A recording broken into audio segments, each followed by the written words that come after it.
오늘은 시편 1편 말씀을 가지고 6절까지 읽었지만 그 중에 몇 절을 가지고 우리가 이제 성장에 대해서 얘기를 하면서 제일 중요한 것 중에 하나인 영양분, 이 자양분에 대해서 하나님의 말씀을 함께 나눠보도록 하겠습니다.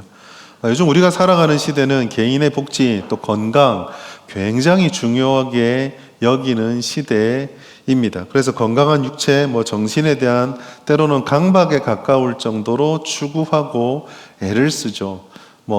예전 같으면 먹을 때 아무거나 막 먹던 사람들도 괜히 좀 좋은 걸 먹으려고 그러고 건강한 음식을 먹으려고 합니다. 그 2022년부터 2024년 동안 그 한국건강기능식품협회라는 곳에서 조사를 했답니다. 어떤 조사냐면 국내에 건강기능식품 시장이 얼마나 규모가 되는가를 조사를 했는데요. 얼마 정도 될 것 같으세요? 네, 5년째 질문하면 답은 네가 해라는 눈으로 쳐다보시는데, 그 2022년에 처음 2022년부터 2024년까지 조사를 했는데 2022년에 처음 이 시장 규모가 6조 원을 돌파했습니다. 그런데 그날 그 해만 좀 이렇게 돌파를 했냐, 그게 아니라 2022년, 2023년, 2024년 전부 다 6조 원 이상이 계속 기록이 되고 있어요. 되게 특이한 사실은 건강기능식품 하면 우리가 좀 더 이제 연세가 드시고 건강을 관리하는 사람들이 많이 먹을 것 같잖아요. 그런데 최근에 이런 조사를 보면은 하나의 좀 뚜렷한 트렌드가 하나 나타나는데 얼리 케어라고 하는 트렌드입니다. 무슨 말이냐면 20, 30대가 영양 그런 기능식품에 굉장히 민감하게 반응하고 젊어서부터 일찍부터 그런 거를 섭취하더라는 거예요.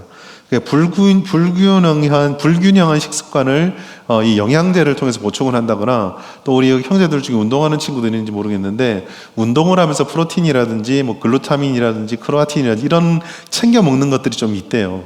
그런 것들 때문에 시장 규모가 확 늘어나서 이 20, 30대도 굉장히 먹는 것을 신경을 쓴다는 겁니다. 저도 이제 청년사역하면서 이게 세월이 흘러가는구나 느낄 때가 있었어요. 제가 예전에 청년사역을 처음 딱 시작할 때요, 그 애들을 식당에 데리고 가면요, 죄송합니다 이런 말 써서 쪽팔려서 못 갑니다. 거지도 그런 거지가 없어요. 미친 듯이 먹고 정말 눈, 코 안 가리는데요, 제가 마지막 청년사역할 때 이 시대가 어떻게 바뀌었냐면 애들이 밥을 남겨요. 왜 남기나? 아프나 물어보면 살찐다고, 몸 관리해야 된다고. 이게 이 자기 몸을 관리하는 분위기도 이게 많이 세대가 바뀌어 오는구나라는 생각을 하게 되었습니다. 근데 이제 정확하게 말씀을 드리면 이 건강한 몸을 위해서 내가 무엇을 먹는다라는 것은 중요합니까? 중요하지 않습니까? 되게 중요하죠. 그 허준 선생이 기록한 동의보감에 그 식료에 관련된, 즉 먹는 것으로 치료하는 것에 관련된 이 내용이 있습니다. 뭐라고 되니 이렇게 돼 있어요. 무릇 의사는 모름지기 먼저 병의 근원을 깊이 알고 환자가 무엇을 잘못하여 병이 생겼는지를 파악한 뒤 약이 아니라 먼저 음식으로 치료를 해야 된다. 음식을 바꿔주고 그 음식으로도 되지 않을 때 약을 써야 된다라고 기록한 부분이 동의보감에 있습니다. 이 말은 다른 말로 표현하자면 무엇을 먹느냐가 건강에 굉장히 직결이 된다라는 거죠. 여러분, 사람이 태어나서 살아가는 이 땅의 모든 존재의 여러 가지 행위들 중에 어떤 행위들은 생존에 직결되는 필수적인 행동이 있습니다. 어떤 것들은 그러지 않은 것들이 있죠. 그 필수적인 행동들은 사람은 이걸 하는 존재다라고 붙여도 과언이 아니에요. 예를 들어서 사람은 숨을 쉬는 존재죠. 숨을 쉬지 않은 거, 이건 필수의 선택입니다. 마찬가지로 사람은요, 먹기 위해 존재하는 존재예요. 먹지 않고는 살 수가 없죠. 필수적인 행동입니다. 그렇기 때문에 무엇을 먹느냐라는 것은 그냥 입맛을 돋군다거나 내가 좋아하는 것을 먹는다는 것 이상으로 우리에게 굉장히 중요한 행동이 되죠. 자, 여기서 우리가 조금 더 신앙적으로 발전시켜 보겠습니다. 우리는 그냥 육신만으로 태어나 있는, 즉 물리적인 존재로만 구성되어 있는 화학 유기체가 아니라 창세기의 말씀대로 우리 가운데는 이런 물리적인 육체도 있지만 뭐도 있죠? 영이 있죠. 하나님께서 코로 생기를 불어넣어 그를 생명이 되게 하셨습니다. 그렇다면은 우리는 이 먹는 문제를 정말 이 유기화합체로서의 육체에 적용하는 무엇과 함께 우리의 영혼을 향해서도 똑같은 생각을 해볼 필요가 있다라는 거죠. 사실 이 육체와 영혼은요, 굉장히 밀접하게 연결되어 있습니다. 예를 들어서 육체의 건강이 무너졌을 때 신앙의 건강을 아무 문제 없이 유지하는 것이 굉장히 쉽지가 않죠. 그렇기 때문에 오늘 우리가 이런 점에서 던져볼 것, 특별히 오늘 우리가 계속 몇 주째 살펴보고 있는 우리의 영적인 성장, 신앙의 성장을 위해서 살펴볼 때 우리가 이 영혼의 신앙을, 영혼과 내 신앙의 내면, 나의 내면을 성장시키기 위해서 내가 지금 무엇을 먹고 있는가를 질문해 보셨는가? 질문하고 있는가? 내가 내 생존을 위해서 하루에 3끼의 음식을 먹는 것처럼 나의 영혼을 위해서 무엇을 과연 먹고 있는가를 돌아볼 필요가 있다라는 것입니다. 오늘 특별히 이 성장의 법칙에서 주목해 볼 것은 자양분입니다. 내가 어떤 영양소를 먹고 있냐라는 거죠. 원활하게 성장한다, 잘 성장한다라는 것은 건강하다라는 것입니다. 건강하다라는 것은 활기가 있다라는 것이고 활력이 있다라는 거죠. 질병에 걸리지 않는 것도 건강의 표지입니다. 내가 아픈 곳이 없고 그냥 일상적인 생활을 정상적으로 살아가는데 어떠한 장애도 없는 상태, 건강한 상태입니다. 그런데 건강에는 이 측면과 또 다른 측면이 하나 있어요. 그것은 바로 회복력입니다. 건강한 사람은 질병이 걸렸다 할지라도 그 질병을 이겨내고 회복을 할 수 있는 힘이 있습니다. 병의 강약에 따라서 어떠한 과정을 겪느냐, 얼마나 오랜 기간을 겪느냐, 누군가에게 도움을 받느냐, 도움을 받지 않느냐 차이는 있겠지만 건강하면은 극복하고 회복할 수 있습니다. 그러나 건강하지 않으면 아무리 작은 병이랄지라도 회복을 못하고 견뎌내지 못하게 되죠. 건강이라는 것은 종합해보면 내가 활기가 있다, 활력이 있다, 질병이 없는 상태다와 함께 질병이 있더라도 회복할 수 있는 어떤 복귀의 능력까지 다 포함되는 것이 건강함이라고 말할 수 있어요. 우리가 생각하고 싶은 것은요, 그럼 무엇이 이와 같은 건강을 증대시키고 질병의 상태를 견디게 하고 질병의 상태를 이기고 회복하게 만드는 우리의 건강을 지켜주는 것인가 입니다. 3절 말씀 같이 한번 읽겠습니다. 시작. 그는 시냇가에 심은 나무가 철을 따라 열매를 맺으며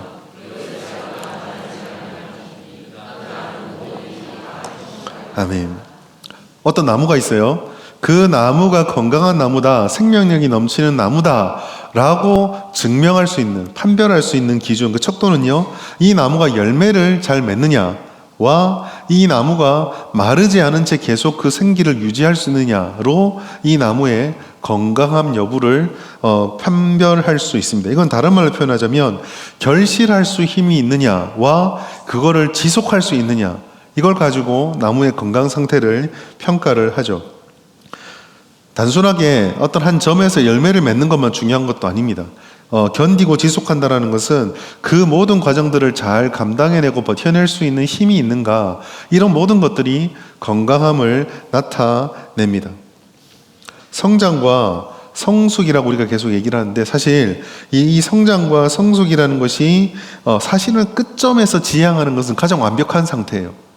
물론 우리는 완벽함이 없죠, 우리 가운데는. 그래도 하나님께서 우리를 영화롭게 하셔서 완전한 상태로 만들어주시는 그 여정 가운데 우리는 계속 더 나아지고 더 활기 넘치고 더 건강해지게 변화되어져 가야 합니다. 그리고 이런 점에서 성장이라는 것이 결실하는 것뿐만 아니라 지속해가고 견뎌내는 것을 다 포함한다면 성장은 단순히 결과만 좋으면 되는 것이 아니라 그 과정에서도 하나님이 기뻐할 만한 그런 모습들로 이어져 갈 때 우리는 건강하다라고 말할 수 있어요. 모든 과정을 잘 감당할 수 있는 그 강인함, 그게 건강입니다. 때로는 비바람을 견뎌내야 되고, 때로는 자결하는 태양을 견뎌내야 되고, 때로는 언제 비 올지 모르나 그동안 땅에 있는 것들을 조그마한 습기라도 다 빨아들일 수 있는 뿌리의 튼튼함과 빨아들인 것들을 저장할 수 있는 줄기의 그 강인함까지 포함해서 우리가 추구해야 될 건강함이 있다라는 거죠. 그럼 이런 건강함과 성숙함은 도대체 어디서부터 오는가? 라고 말했을 때 오늘 본문 3절은요, 시냇가에 심은 나무가 그런 열매를 맺을 수 있고 시냇가에 심은 나무가 잎사귀가 마르지 않는다라고 말하며 이 시냇가에 심었다라는 것을 강조하고 있습니다. 그러니까 물이 풍부합니다. 그리고 적절한 수분이 있어서 토양도 좋고 그래서 양분도 풍부하고 그거를 잘 끌어 먹으면서 지속적으로 공급받는 상태, 그런 상태에 있을 때에 건강할 수 있다라고 말씀하고 있죠. 던지고 싶은 질문은 그것입니다. 그렇다면 우리가 이 시냇가에 심겨야지 건강할 수 있다면 도대체 시냇가에 심겼다라는 것은 무슨 의미일까? 1장 2절 말씀 같이 한번 읽겠습니다. 시작. 오직 여호와의 율법을 즐거워하며 그의 율법을 주야로 묵상하는도다. 아멘. 나무를 건강하게 성장하도록 하는 환경이 시냇가예요. 그런데 그 시냇가를 1장 2절에 뭐라고 말하고 있냐면 여호와의 율법을 즐거워하는 것, 그 율법을 주야로 묵상하는 것이 바로 시냇가에 심겨진 것이다 라고 말씀을 합니다.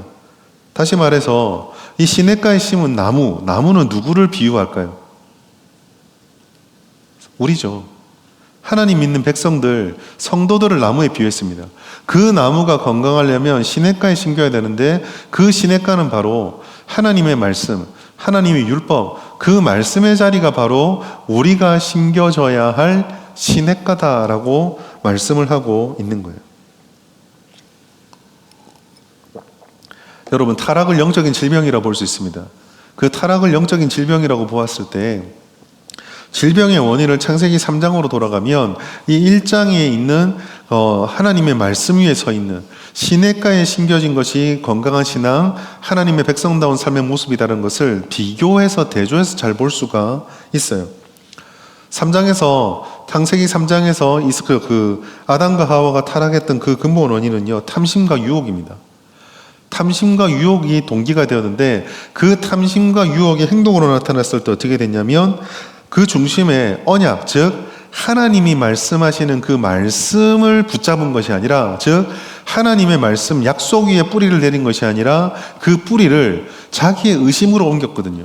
하나님은 죽는다고 말씀했는데 거기에 뿌리를 내리고 그 선악과를 안 먹는 것이 아니라 그 뿌리를 자신의 생각으로 옮겨서 먹어도 괜찮을 것 같은데 죽을까 하노라가 아닌가, 그럼 안 죽는다는 얘기 아닌가, 먹으면 지혜가 있을 것 같은데 라고 뿌리를 옮겼을 때에 거기서 질병이 발병하게 되었던 거죠. 말씀을 먹지 않고 엉뚱하고 잘못된 것을 먹은 것과 같습니다.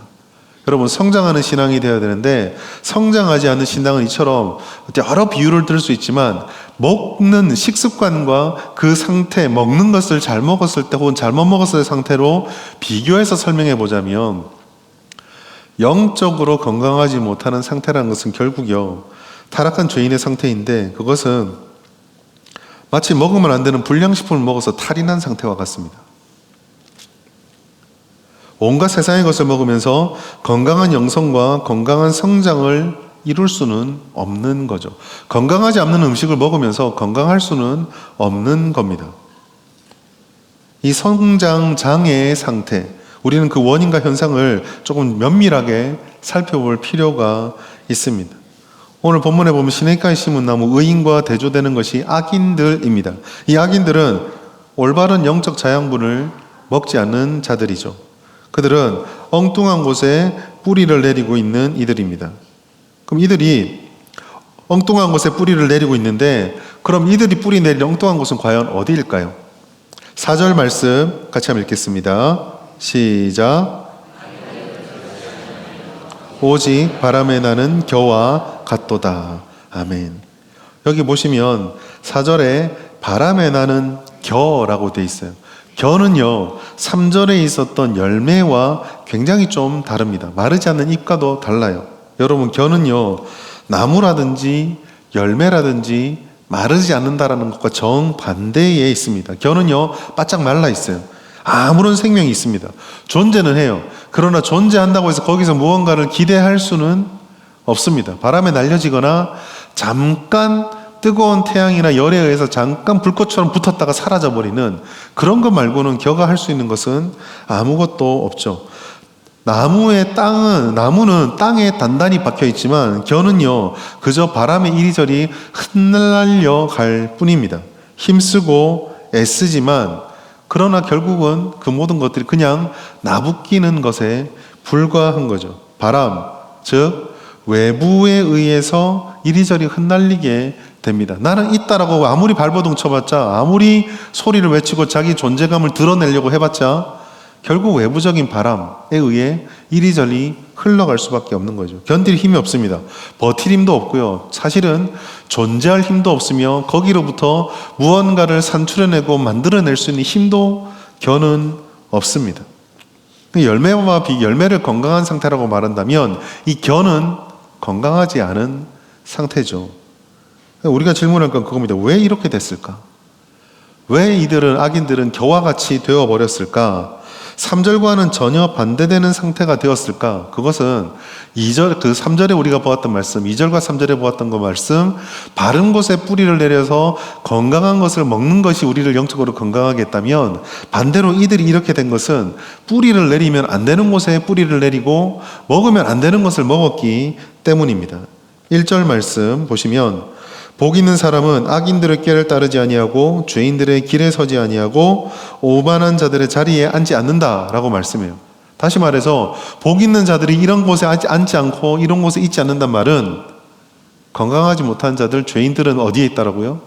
여기에 뿌리를 내리고 있기 때문이에요. 전형적인 세속적인 가치라든지 자기 중심의 신념이라든지 타락한 본성 이런 것들에 뿌리를 내려서 자신이 원하는 것을 끌어올려서 먹고 있기 때문입니다.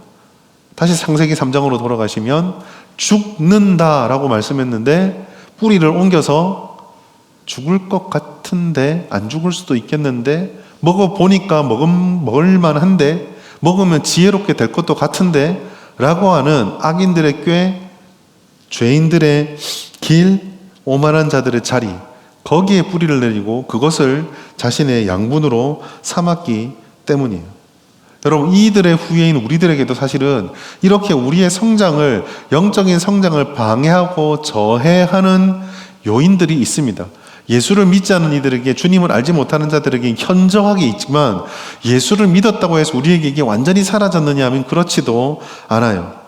스가랴서 7장 11절과 로마서 1장 28절을 잘 보십시오. 스가랴 7장 11절 그들이 듣기를 싫어하여 등을 돌리며 듣지 아니하려고 귀를 막는다. 당연히 예수와 믿는 사람들, 하나님 믿지 않는 사람들 그렇게 하겠죠. 그런데 우리에게 던져보십시오. 우리는 어떤 순간에라도 주님 말씀 듣는 게 항상 좋으신가요? 항상 주님의 말씀에 귀가 열려 있습니까? 부끄러운 고백이지만 목사인 저도 하나님의 말씀을 참 달게 들을 때가 있는데 어떨 때는 하나님께서 주님 지금 이 시점에 저한테 이런 말씀 주면 안 되는데 할 때가 있습니다. 그렇게 들려질 때가 있어요. 제가 생각할 때는 하나님이 이런 뜻을 들려주시면 좋을 것 같은데 조금 더 직접적으로 말하면 어떤 사람, 어떤 상황, 어떤 일이 있을 때 하나님 나보고 뭐 하라 하지 마시고 저쪽에 뭐 하라고 해야 될 것 같은데 하나님의 말씀이 자꾸 저에게 너다 할 때가 있거든요.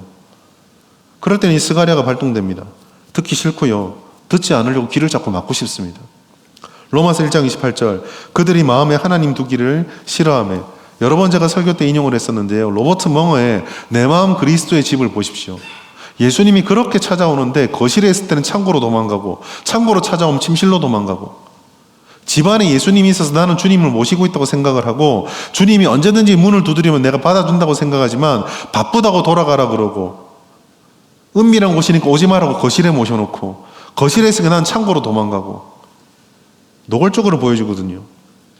마음에 하나님 두기를 싫어하는 것은요, 여전히 우리 가운데도 하나님을 사랑하고 주님을 쫓아가기도 하지만 때로는 하나님이 두는 것을 싫다는 아니지만 하나님이 너무 가까이 다가오는 것이 부담스럽거나 조금은 하나님 눈치 없이 자꾸 눈앞에 나타나지 마시고 잠깐만 제 뒤에 계시면 좋을 텐데 라고 느껴질 때가 우리는 종종 있다라는 거죠. 여러분, 성장장애의 다 원인들입니다. 잘못된 곳에 뿌리를 내립니다. 여러분, 섭식, 내가 무엇을 먹는다는 것은 그 먹은 것을 따라서 과정이 있고 열매가 결정이 돼요. 세상에 뿌리를 내리잖아요. 그러면 하나님이 싫어하는 것들에 우리의 뿌리를 내려버리면 우리가요, 아무리 하나님 것을 맺기 위해서 발버둥을 쳐도 거기서 맺히는 것은 그저 세상의 열매일 뿐입니다. 내가 말하는 비전, 목표, 가치관, 내 안에 있는 소망, 계획 이런 것들이 하나님의 뜻에 합당하지 않으면 그 상태에서 거기에 내가 뿌리를 내리고 아무리 하나님 이름을 되뇌어 본들 거기서 맺혀지는 열매라는 것은 결국 세상의 열매밖에 아니라는 거예요. 여러분, 생명은 자라기 때문에 생명은 반드시 변화가 있습니다. 무엇을 먹는가, 뭐 어떻게 내가 그것을 흡수했는가는 내 삶에서, 내 생각과 말과 행동에서 어떤 형태로든지 드러나요. 열매 형태로 다 늘어나게 됩니다. 죽은 이는 말이 없습니다. 어디에 묻힌들 뭐 예수 믿지 않는 사람들은 뭐 터가 좋아야 되고 뭐 배산임수가 돼야 되고 확 틀려 이런 거 얘기를 하지만 사실요, 죽은 이는 추운지 더운지도 모릅니다. 무엇 먹는지도 몰라요. 제사상을 차리고 거기 아무리 산해짐을 올려놔 보십시오. 끝나고 나면 가족들이랑 배부르게 먹지 뭐 죽은이가 그 맛이나 봅니까? 무엇 먹는지는요, 죽은 이들에게는 아무 관심이 없고 아무런 문제가 되지 않아요. 그러나 우리가 살아있기 때문에, 영적으로든 육적으로든 지금 살아있기 때문에 무엇을 먹느냐라는 것은 중요합니다. 그래서 우리는 선택을 해야 돼요. 내가 건강한 신앙, 건강한 삶을 위해서 건강하고 바르게 성장해 줄 것에 나의 뿌리를 두고 내 자양분의 철을 터로 잡고 그걸 먹을 것인가? 아니면 병들고 힘없을지라도 당장 내 입맛에 당기고 나를 즐겁게 해주는 것에 뿌리를 내리고 그거를 먹을 것인가? 지난주의 말씀인가요? 제가 성장에 대해서 변화라고 성장을 얘기하면서 성장을 오른쪽으로만 자꾸 커간다고 생각하는 게 아니라 변화라는 측면에서 보자면 성장은요, 플러스 성장이 있고 마이너스 성장이 있다고 말씀드렸어요. 우리는 변화돼 가면서 점점 주님께로 가까이 가는 플러스 성장을 할 수도 있고요. 나는 하나님의 이름 말하고 교회에 대해서 너무 익숙해져 가지만 실질적으로 나의 영적인 상태와 신앙의 수준들은 점점 더 마이너스 상태로 변화되어 갈 수도 있는 겁니다. 내가 무엇을 먹느냐, 내가 무엇을 먹느냐에 따라서 이 플러스 성장인가 마이너스 성장인가가 결정나게 되는 거예요. 사랑하는 여러분, 우리는 오늘 이 점검과 우리 자신의 삶을 한번 실천을 통해서 돌아볼 필요가 있습니다. 특별히 성장을 위한 자양분인 식생활 점검을 한번 해보시기 바랍니다. 얼마나 크게 자라는가 중요하죠. 얼마나 좋은 열매를 맺을 것인가 중요합니다. 그러나 정말 중요한 것은 뿌리에 있어요. 내가 어떤 사과 열매를 맺을 것인가는 사과의 열매만 주구장창 본다고 맺히는 게 아니라 이 접붙여진 가지가 사과나무의 뿌리에 있어야만 하는 거예요. 아무리 가지가 건강하고 열정이 넘치고 열심을 다한다 할지라도 이 가지를 사과나무가 아니라 배나무에 꽂아 놓으면 죽었다 깨어나도 사과의 열매는 맺을 수가 없는 겁니다. 무엇을 맺는가 보다는 내가 어디에 접속되어 있는가, 내 뿌리가 어디에 내려져 있는가, 내가 내 삶의 자양분을 어디서부터 끌어올리고 있는가를 돌아보아야 합니다. 몇 가지 질문할 수 있겠죠. 나는 성장을 위해서 적절한 자양분을 먹고 있는가? 나의 영적 식습관은 나를 성장시키는 식습관인가? 나를 죽이는 식습관인가? 그리고 여기에 한 가지 정말 심각한 질문을 던질 수 있습니다. 장시간 단식 상태에 있는 분들이 있어요. 일상생활을 바쁘다는 이유로 그저 살아있으니까 살아가는 거라고 생각하며 나의 영혼의 식습관에 대해서는 오랫동안 도 닦듯이 단식 상태에 있는 경우가 있습니다. 그러면 어떻게 하면 우리를 성장시키는 식습관을 가질 것인가? 첫 번째는 오늘 말씀에도 분명하게 얘기하고 있는 내 뿌리를 말씀 위에 두어야만 합니다. 말씀에 뿌리를 내려야 돼요.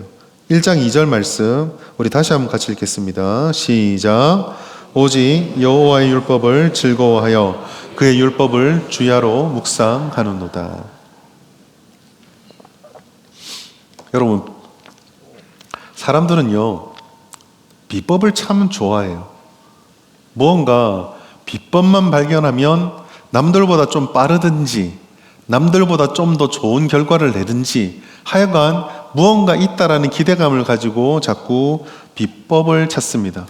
여러분, 이 비법을 찾는 심리를요 가장 잘 이용한 데를 보고 싶은 여러분 서점에 가셔서 중고등부 문제집을 보시면 됩니다. 핵심, 비법 얼마든지 책에 많이 있는 것 같아요. 그거 보면 어떤 느낌이 들어요? 이 책을 풀지 않은 아이들을 위해서 더 높은 곳으로 갈 수 있고 더 좋은 길을 얻을 수 있는 뭔가 다른 방법을 줄 것처럼 보여져요. 근데 어떻습니까? 펼쳐보면 그 문제가 그 문제입니다. 우리는 비법을 찾아야 합니다. 고등학교 때 제가 경험했던 건데요. 하루는 그 영어 시험을 쳤는데 점수가 좀 안 나왔어요. 실수했겠지. 근데 그 다음 시험도 점수가 안 나왔어요. 그러니까 조금 뭐라고 할까요? 그때 무슨 생각인지 모르겠는데 조금 위기감을 느꼈습니다. 아, 혼자 하는 방법이 잘못됐나, 뭔가 비법이 있지 않을까라는 생각에, 그때가 아마 저 고2에서 고1 넘어갈 그때쯤이었거든요. 지금 다시 하라면 안 할 것 같은데, 저희 학교에서 제일은 아니고 겁이 나가지고 제일 무서운 선생님한테 차마 못 가겠고, 그 다음 무서운 선생님 찾아갔어요. 찾아가서 선생님, 제가 2학년 때는 대체로 영어 성적이 그 수능 모의고사를 치면은 대략 그때 저희가 40점 만점이었거든요. 요 정도 점수가 나왔는데 지난 시험부터 제가 10점대까지 떨어져가지고 올라오지가 않습니다. 계속 이럽니다. 어떻게 하면 좋겠습니까? 비법을 알려주십시오라고 얘기했습니다. 저희 반 담당도 아니었거든요. 근데 그 선생님이 저를 딱 보더니만 되게 한참을 쳐다보셨어요. 그래서 야, 이거 뭔가 비법을 알려주려는가 보다 하고 기대찬 눈으로 보고 있었는데 따라오래요. 비법이 두드려 맞는 건가? 하게 따라갔어요. 따라갔는데 자기 책상에서 책을 3권을 뽑아주더니만 저한테 딱 주는 거예요. 그래서 처음에는 좀 놀랐습니다. 아, 이게 말로만 듣던 문제 유출인가? 그런 생각을 했었거든요. 그게 아니라 한 요 정도 되는 책이었어요, 한 권이. 주면서 풀으래요. 조금 실망을 했습니다. 아니, 문제집은 나도 있는데 왜 이걸 풀라고 할까? 다른 게 하나 있었어요. 한 달 안에 다 풀어서 들고 오래, 3권을. 그게 합쳤을 때 제 기억으로 한 900페이지 됐거든요. 영어 문제만 돼 있는 걸로. 후회했습니다. 왜 내가 이 무서운 쌤한테 갔던가. 도망치지도 못하고. 그냥 죽자고 풀었습니다. 진짜 죽자고 풀었습니다. 심지어 한 달 동안은요, 다른 과목을 좀 뒤로 미룰 정도로.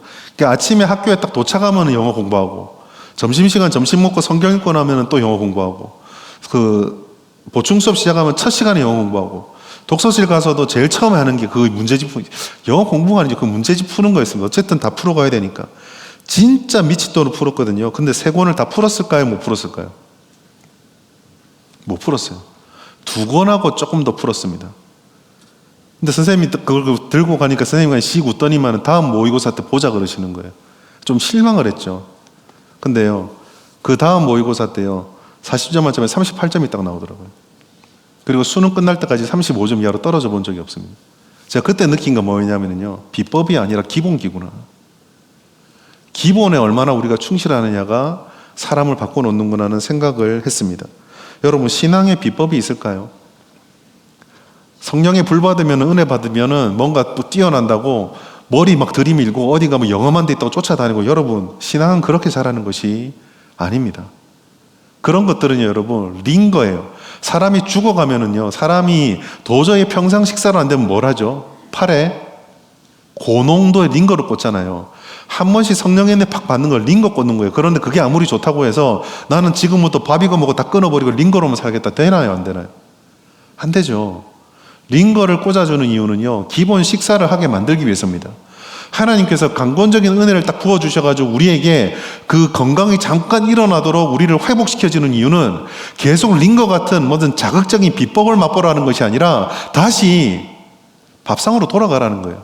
말씀의 밥상, 기도의 밥상, 예배의 밥상, 신앙의 가장 기본적인 자리로 가서 내가 먹어야 될 건강한 음식을 먹으라는 것이 하나님의 뜻입니다. 신앙의 기초요, 가장 기본적인 양식은요, 바로 말씀을 먹는 거예요. 오늘 말씀에서 뭐라고 말합니까? 그 하나님의 말씀을 즐거워하고 주야로 묵상하는 것이 우리를 건강하게 만든다는 것입니다. 여러분, 말씀만으로 국한해서 얘기 들어볼게요. 여러분, 말씀 읽는 거에 즐거우십니까? 말씀의 즐거움을 경험하십니까? 말씀 읽을 때 여러분 어떤 즐거움이 있으신가요? 마음이 두근두근거리는 거예요? 너무 좋죠. 하나님 말씀 먹으니까 너무 달콤한가요? 너무 좋습니다. 그런데 여러분 어디까지 말씀의 즐거움을 느끼셔야 되냐면요, 이 말씀을 통해서 우리가 느껴야 될 궁극의 즐거움은 깨어지는 즐거움입니다. 주님의 말씀을 먹었을 때 그 말씀이 나의 지성을 깨트려 버려야 돼요. 내 안에 꽉 들어있고 내 안에 완전히 체계화되어 있는 그 지성, 그 가치 체계가 하나님의 말씀에 의해서 깨어지는 경험을 해야 됩니다. 그게 첫 번째 굉장히 좋은 즐거움이고요. 그 즐거움을 따라서 내 본성이 깨어지는 즐거움. 그러다 보니 하나님이 아니고서는 도저히 흔들리지 않을 것만 같던 철옹수건 같은 나의 사이가 말씀에 의해서 깨어지는 즐거움을 경험하셔야 돼요. 깨어지는 건 고통이 아닙니까? 목사님 깨어지면 너무 힘든데요. 여러분, 껍데기를 깨야지, 껍데기를 뜯어야지 그 안에 있는 맛있는 과육을 먹을 수 있는 거예요. 지금 이 말씀을 전하면서 순간 들은 생각이 있었는데, 목사님 껍질째 먹어야 좋은데요. 그러면 설교가 진행이 안 됩니다. 껍질째 먹으면 좋은 것도 있죠. 그런데 일반적으로 껍질을 벗겨내야 그 안에 달콤한 걸 먹을 수 있죠. 우리가 가지고 있는 견고한 진들이 하나님의 말씀을 즐거워함을 통해서 깨어지는 경험이 있을 때에 그 말씀이, 그 맛이 불량식품에 쪄들어 있는 우리 영혼의 입맛을 바꾸어 놓는 거예요. 이것을 위해서 묵상이 필요합니다. 명상이 아닙니다. 묵상입니다. 묵상은 두 가지가 합쳐져야 돼요. 많이 접해야 되고 깊이 파야 합니다. 하나 들고 깊이 묵상하는 거 사람들이요 오해하는 게 있습니다. 묵상을 해야 되니까, 예를 들어서 오늘 시편 1편 1절에 복 있는 사람 악인, 이 하나 들고 계속 되뇌이면 묵상이 된다고 생각하는데 반만 맞는 거예요. 여러분, 그 한 절의 깊이를 파기 위해서는요, 그 한 절부터 한 절이 들어있는 성경 전체에 대한 것들을 다양하게 먹어 놓았을 때 그거를 통해서 마치 시줄과 날줄이 엮여지듯이 깊이 파질 수 있는 거예요. 왜 우리가 성경의 묵상을 한 절을 가지고 아니면 두 절을 가지고 계속 반복해 보는데 깊이 못 들어가는지 아세요? 양이 안 차서 그래요. 충분한 양이 내게 준비되어 있지 않기 때문입니다. 성장할 만큼 먹지 않기 때문에 깊이 팔 수가 없는 거예요. 성장할 만큼 먹어야지 그걸 가지고 내 몸이요 단백질도 뽑아내고 거기서 탄수화물도 뽑아내고 지방도 뽑아내죠. 요만큼 먹고 아무리 간을 가동해봤자 뽑아낼 수 있는 탄수화물, 뽑아낼 수 있는 단백질, 뽑아낼 수 있는 지방은 요거밖에 안 되는 거예요. 많이 먹어야 됩니다. 깊이 파고 꼭꼭 씹어야 되고 많이 먹어야 되고 끈질기게 그것을 또 씹고 또 소화시켜 내야 돼요. 그래야지 우리가 영적으로 건강한 음식을 먹고 건강이 회복되어질 수 있습니다. 두 번째로요, 그것을 방해하는 불량식품을 경계하고 버려야 됩니다. 여러분, 영혼의 입맛을 바꾸어야 합니다. 어떤 글을 봤어요. 어떤 그 우스갯 유머예요. 다이어트를 하는 그 전문 체육관에 그 회원이 한 명 왔어요. 그 회원한테 트레이너가 열과 성을 다 지도했는데 이 사람이 도무지 운동을 해도 유지만 돼도 다행일 것 같은데 유지가 되기는 그냥 도로 찌는 거예요. 제 얘기는 아닙니다. 도로 막 찌는 거예요. 그래서 트레이너가 너무 의심됐어요. 그 마지막 처방을 줬습니다. 탄단지를 균형을 갖춰 먹어라. 그래 먹었대요. 뭘 먹었는지 보내라. 근데 사진을 저걸 보냈어요. 사진 띄워주세요. 자, 보십시오. 탄수화물 있습니다. 단백질 있죠. 지방도 있고요. 섬유질 파도 있어요. 단백질 부족한 느꼈는지 계란으로 안 되는지 저기에 차돌박이까지 올렸어요. 제가 뭘 말하는 걸까요, 여러분? 트레이너가 말한 것은 기본이 바른 음식이죠. 그러나 탄단지를 갖추긴 했으나 그 기준이 트레이너의 기준이 아니라 자기에게 익숙한 자기 입맛의 기준이었어요. 여러분, 성경의 말씀에서 하나님이 공의를 말하잖아요. 공의의 단어가 마치 탄단지와 같습니다. 똑같은 탄단지 단어 같은데 저처럼 사람들이 불량식품에 입맛이 쪄들어 있으면 하나님이 말씀해 주시는 건강한 공의가 아니라 떡볶이처럼 버무려져 있는 자기만의 공의를 갖추어서 이거야말로 내게 좋은 것이다라고 잘못 오해하는 경우가 있어요. 그러면서 생각을 하죠. 왜 나는 공의를 먹었는데, 왜 나는 사랑을 먹었는데, 왜 나는 양보를 먹었는데 내가 뭘 잘못했단 말이냐. 떡볶이를 먹은 거예요. 뭘 먹어야 됩니까?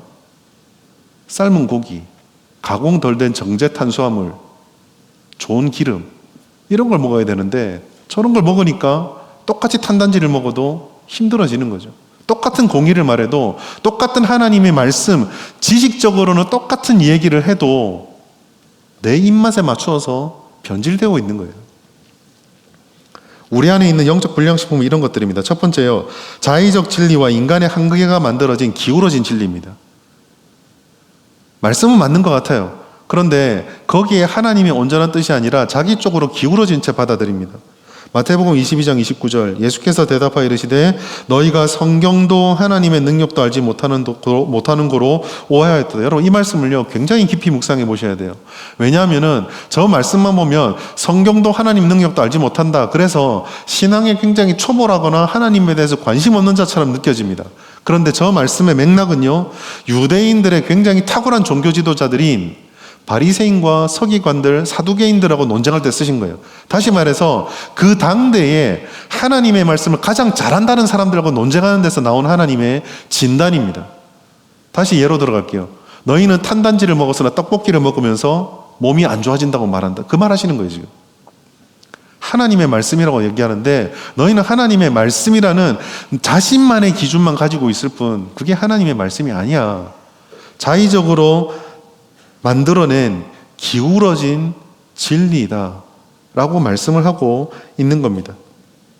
그리고 이와 같이 짝을 이루는 것이 그러다 보니까 하나님의 말씀의 가치관이 아니라 세속적인 가치관으로 자기도 바라보고 하나님도 바라보는 것이죠.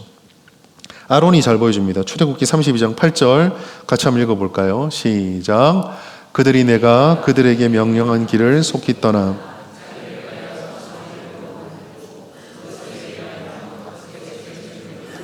이스라엘아 이는 너희를 애굽 땅에서 인도하여낸 너희 신이라 하였노라. 여러분, 아론이요 저 신을 만들면서 저 송아지를 만들고 뭐라 말합니까? 너희의 신이다. 이게 하나님이다 이게요. 여러분, 그렇게 말할 수밖에 있었던 이유가 뭘까요? 이들이 평생 봐온 게 그거거든요. 400년 동안 이스라엘이 받던 신은요 항상 형상이 있었습니다. 항상 금칠이 되어 있었고요. 항상 무엇인가 사람들을 압도하는 모양을 가지고 있었습니다. 눈에 보이는 형상을 오랫동안 바라보았더니 입으로는 하나님을 얘기하지만 그 입술에 하나님으로 형상화시켜 앞으로 펼쳐놓는 것은 하나님이 아닌 내게 익숙한 것을 보는 거죠. 우리가 신앙생활할 때 바로 성장하지 못할 때도 이럴 때가 있습니다. 주님으로부터 오는 좋은 것들을 우리는 바라보지 못하고 하나님께서 불량식품이다 먹지 마라 한 것을 우리에게 익숙하다 보니 이것이 하나님이 내게 준 복이라고 생각하고 덥석덥석 먹을 때가 있어요. 그러면 우리의 영혼이 성장하지 못하는 겁니다. 여러분, 우리는 이 사실을 되게 주의 깊게 봐야 돼요. 왜요? 여러분, 우리는요 솔직하게 인정해야 됩니다. 대부분의 성도들이 절대적으로 시간적으로 보았을 때 하나님과 가까이 붙어있는 시간보다는 세상 쪽에서 훨씬 더 많은 시간을 보냅니다. 의도적으로 먹는다가 아니에요. 의도적으로 가까이 한다가 아닙니다. 그냥 자연스럽게 하나님보다는 더 세상에 많이 노출이 되어 있다는 거예요. 그리고 그러한 우리들이요 하나님 앞에서 구원은 받았지만 여전히 완성된 존재들이 아닙니다. 타락한 우리들이 구원을 받았지만 여전히 연약하단 말이에요. 그러면 절대적인 시간도 세상에 많이 노출되는데 그 노출에 들어가 있는 우리들도 사실은 하나님 쪽보다 이쪽이 더 가까워요. 그럼 어떻겠습니까? 우리가 어쩌면 건강한 음식이다라고 진리다고 생각하는 것들이 아닐 수도 있어요. 금송아지를 바라보면 이것이 너의 신이라고 말할 수 있었던 그 모습, 탄단지 먹으랬다고 떡볶이를 먹으면서 나 괜찮다고 하는 그 모습이 우리의 모습일 수가 있다라는 거죠. 여러분, 그래서 오늘 이게 지금 어떻게 보면 먹는 문제니까 먹는 걸 얘기하니까 가볍게 느껴질지 모르겠지만은요, 우리를 성찰하고 돌아보아야 합니다. 정말 내가 나의 영혼을 위해서 내가 무엇을 계속 먹고 있습니까? 하나님의 말씀을 통해서 내가 주님의 것을 먹고 있는지, 나의 것을 먹으면서 주님의 것이라고 혼동하고 있지 않은지를 살펴보아야 합니다. 여러분, 불량식품을 먹으면요 좋은 열매를 절대 맺을 수가 없고 성장이 없습니다. 건강한 걸 먹어야 돼요. 사랑하는 여러분, 버릴 것은 버리고 취할 것을 취하는 점검과 실천, 그걸 통해서 우리는 우리의 영적 습관을 바꿔야 합니다. 영적 식습관이 바뀌면, 건강한 영적인 식습관이 회복되면 진정한 성장이 일어나고 진정한 회복이 일어납니다. 오늘 우리가 이 밤에 기도할 것도 바로 거기에 있어요. 여러분, 우리는 우리의 능력으로 다 감당할 수 없습니다. 아무리 이게 하나님 우리 주신 말씀이라고 하더라도 우리는 무엇이 정말 건강한 음식인지, 정말 우리 안에 정말 뿌리 깊게 내려있는 우리에게 익숙한 그것이 무엇인지 잘 분별 못할 때가 있어요. 그래, 우리는 항상 주님의 말씀 앞에서 하나님께 기도하며 우리 자신들을 자꾸 드러내 보아야 됩니다. 오늘 우리 이 밤에 기도할 것은 거기에 있어요. 깨달을 수 있도록.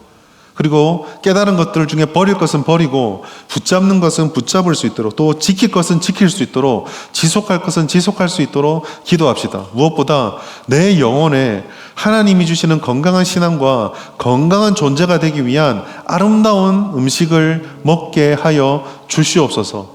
당분 잔뜩 들어가 있는 엉뚱한 떡볶이 탄단지 말고 하나님이 주시는 우리의 영혼의 트레이너이신 하나님께서 처방 내려주는 진정한 탄단지의 음식, 주님의 말씀과 하나님 앞에 기도하며 많이 먹고 깊이 먹어서 그 앞에 우리의 신앙이 한 걸음 더 주님께로 나아가길 바랍니다. 우리가 먹는 것을 바꾸면 하나님의 은혜가 임하게 될 거예요. 우리의 영혼 속에 하나님이 주시는 기쁜 음식, 하나님이 주시는 아름다운 식습관, 그 영적 자양분을 돌아보시고 건강하게 바꾸셔서 하나님 앞으로 더 건강하게 한 걸음 성장하시는 우리 모든 성도님 되시기를 예수님의 이름으로 축복합니다.